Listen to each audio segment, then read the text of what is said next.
मार्गदर्शन दिया, सांख्य दर्शन पढ़ाया, न्याय दर्शन पढ़ा रहे। आप भी लोग उससे प्रभावित हो ही गए होंगे।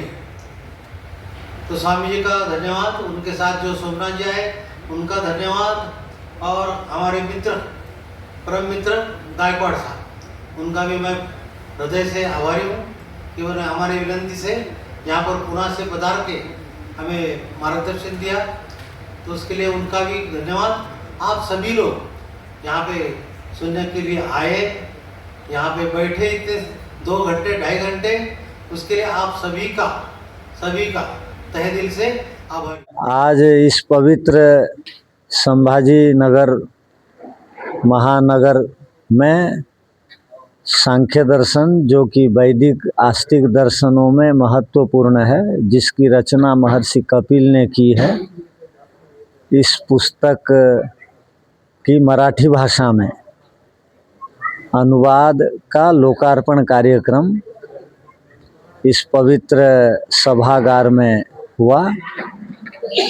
इस पुस्तक की जो महत्वपूर्ण व्याख्या है मराठी भाषा में आदरणीय सुभाष वेद पाठक जी ने किया है, और इस ग्रंथ से जो भी जुड़ेगा और जो भी धार्मिक मनुष्य इस ग्रंथ का स्वाध्याय करेगा, वो ईश्वर का वास्तविक स्वरूप, आत्मा का वास्तविक स्वरूप, जीवन का लक्ष्य क्या है, दुखों से किस प्रकार हम बचेंगे, ये सारी बातें इस ग्रंथ में हमको पढ़ने को मिलेंगी।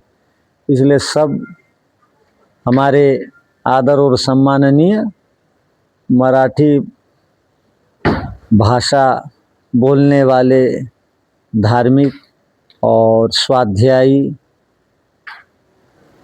महामानवों से निवेदन है वे इस ग्रंथ का जरूर स्वाध्याय करें, और जीवन का लक्ष्य है अप्राप्त सुख को प्राप्त करना, प्राप्त दुख से बच जाना।